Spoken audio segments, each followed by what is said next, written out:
म्हणूनच म्हणते आता तरी विचार करा, म्हणूनच म्हणते आता तरी विचार करा, वंशाचा दिवा खरा कोण तुम्ही ओळखा, पणतीनेच पुन्हा दिवा प्रज्वलित होतो, पणतीनेच पुन्हा दिवा प्रज्वलित होतो, स्त्री असो वा पुरुष जन्मत स्त्रीच्या योटी घ्यावा लागतो, आईची महती कशाला हवी सांगायला, आईची महती कशाला हवी सांगायला, चला सज्ज होऊया स्त्री भ्रूण हत्या थांबवायला, चला सज्ज होऊया स्त्री जन्माचे स्वागत करायला.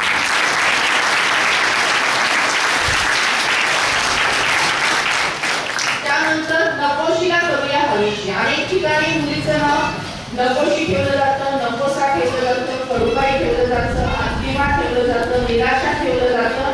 तर हे सगळी नावं ही तिला दुय्यम आणि अत्यंत इन्फिरिटी कॉम्प्लेक्स निर्माण करणारी आहेत. तर आपण कुणी कुणी अशा मुलीचं नाव ऐकलंय किंवा अशी मुलगी पाहिली आहे नकोशी नावाची? हात वर करा. कुणी पाहिली नकोशी नावाची मुलगी? तू पाहिली, तू पण पाहिली, तू पण पाहिली, तू पण पाहिली, तुम्ही पण पाहिली, तुम्ही पण पाहिली, तुम्ही पण पाहिली. आपल्या गावामध्ये किंवा इथे उपस्थितांमध्ये कुठल्या मुलीचं नाव नकोशी आहे का? तुझं नाव नकोशी आहे का? बरं. तर तुमच्या मुलीचं म्हणजे तुमची मुलगी आहे का? तुमच्या पुतणीचा. अच्छा अच्छा. तुम्ही कुठली? तुमच्या कोणाची? कोण हात वर आला? आमची शेजारी राहते मॅडम. तिला 2 महिने पहिल्या नकोशी आहे. आणि इकडे कोणी पाहिली होती? शेजाऱ्यांची नकोशी आहे. तर काय होतं ते बघूया आपण की मुलीचं नाव जर नकोशी असेल तर तिला असं सारखं सगळ्यांनी नको नको नको म्हटलं तर बरं वाटत नाही, होय की नाही? मग अनेक ठिकाणी तिचं नाव असं नकोशी ठेवल्यानंतर सारखं म्हणजे घरच्या लोकांनी नको नकोशी म्हणायचं, नको नको म्हणायचं, शाळेमध्ये नाव नकोशी असायचं किंवा आणखी पुढे जाऊन जी लहानाची मोठी होते तेव्हा मग तिला 10वीची परीक्षा द्यायची तेव्हाही तिचे फॉर्म, तिचं सर्टिफिकेट, तिचं नाव नकोशी नावाने येणं, सासरच्या लोकांनी तिला नकोशी म्हणणं, म्हणजे जी माहेरी नकोशी आहे ती सासरी गेल्यानंतर आणखी जास्त नकोशी होते.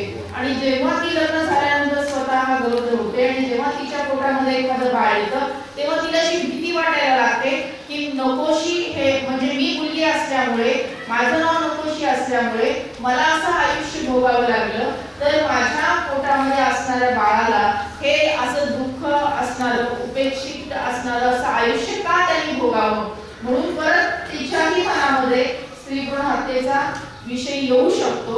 मग हा विचार येऊ नये म्हणून आजच आपण नकोशी नावाच्या जितक्या पण मुली आहेत त्यांच्या आई वडिलांना जे आवडेल ते, तिला जे आवडेल ते अशा प्रकारचं नामकरण आपण करू शकतो. आणि इथून पुढच्या काळामध्ये आपल्या मुलीचं नाव ठेवताना आपण चांगल्या पद्धतीने कितीतरी चांगली नावं आहेत ती नावं ठेवावी अशी मी विनंती करेन. तर ज्यांनी नकोशी नावाची मुलगी पाहिली आहे की ते या दृष्टीने काम करतील. आणि आता आपल्याकडे एक उपस्थित आहे आणि एक मिनिट, कुठलं नाव आवडतं तुला? प्रियांका. प्रियांका नाव आवडतंय तिला. आपण हिचं नाव प्रियांका ठेवायचं ना? सगळ्यांनी टाळ्या वाजवा.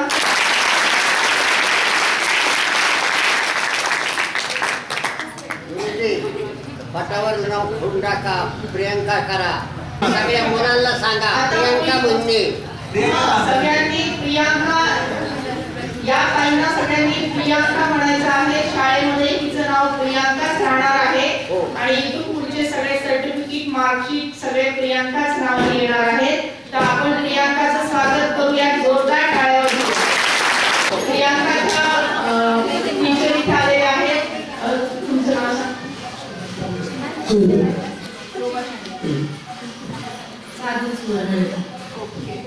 आता आपल्या काही या प्रियांका इथून तुमच्या काळामध्ये प्रियांका होणार आहे.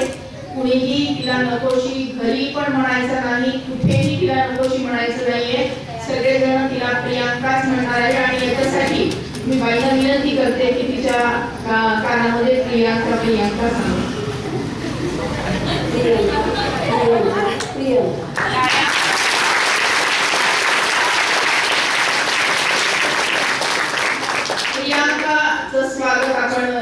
आहोत गोडुली पुस्तक घेऊन आणि फूल देऊन आणि तिचं हे नकोशीला करूया हवीशी या उपक्रमामध्ये ही सहभागी झाली.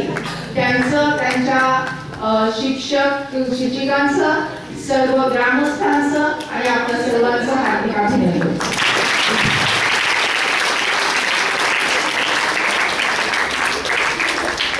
आज या ठिकाणी राष्ट्रीय सेवा योजनेच्या विशेष शिबिराच्या निमित्तानं या ठिकाणी स्त्री जन्माचं स्वागत करूया, स्त्री गुण हत्या रोखूया याविषयी उद्बोधन करण्यासाठी आदरणीय नेत्रतज्ञ डॉक्टर सुधा कांकरिया या ठिकाणी उपस्थित झाल्या. त्यांनी आपल्या कॉलेजच्या विद्यार्थ्यांसह गावातील पालक तसेच आमच्या शाळेतील विद्यार्थी यांना या संदर्भात अतिशय मोलाचं मार्गदर्शन केलं. भविष्य काळातली ही जी मुले तुम्ही असो किंवा लहान मुलं असो एक जबाबदार पालक काही दिवसानंतर होणारच आहे. भारताचे सुदृढ नागरिक या ठिकाणी ते होतील. त्याचबरोबर त्यांची बुद्धीही तितकी संपन्न असली पाहिजे. स्त्री जन्माविषयीची त्यांची भूमिका कशी असावी, त्यानंतर या स्त्री जन्माचं स्वागत करण्याचा जो 11 कलमी कार्यक्रम या ठिकाणी सुद्धा त्यांनी आपल्याला सांगितला, हा अतिशय स्तुत्य आणि संपूर्ण भारत देशालाच नव्हे तर संपूर्ण जगाचं या ठिकाणी नैसर्गिक संतुलन राखण्यासाठी हा कार्यक्रम या ठिकाणी निश्चितच उपयोगी होईल. आज या ठिकाणी आमच्या शाळेतील नकोशी रमेश मुदलकर ही जी विद्यार्थिनी इयत्ता 7वीत शिकत आहे त्या विद्यार्थिनीचं नामकरण बारसं म्हणायला काही हरकत नाही, तर ते बारसं आज या ठिकाणी सुद्धा त्यांच्या हस्ते या ठिकाणी संपन्न झाले. त्या विद्यार्थिनीचं नाव आजपासून प्रियंका रमेश मुदलकर झाले. आपण तिच्यासाठी प्रियंका घेऊया. आदरणीय नेत्रतज्ञ सौ सुधा कांकरे या ठिकाणी आल्या. त्यांनी आम्हाला अतिशय मोलाचं मार्गदर्शन केलं.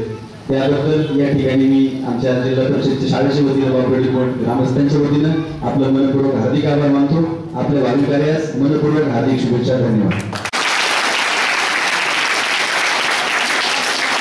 आज बाबूजी उमट या ठिकाणी येऊन डॉक्टर सुधाताई कांकरे यांनी अतिशय मौल्यवान श्रीजन्माचं स्वागत कसं करावं किंवा या मुलीचं काय नाव होतं, नकोशी हवेशी कशी करायची, प्रियंका कशी करायची याबद्दल फार अतिशय गोड सांगितलं. काहीच अनुकरण सर्वच महिला पुरुषांनी करावं अशी मी या सर्व मंडळींना आग्रहाची विनंती करून बाईंच्या आभार मानून सांगतो.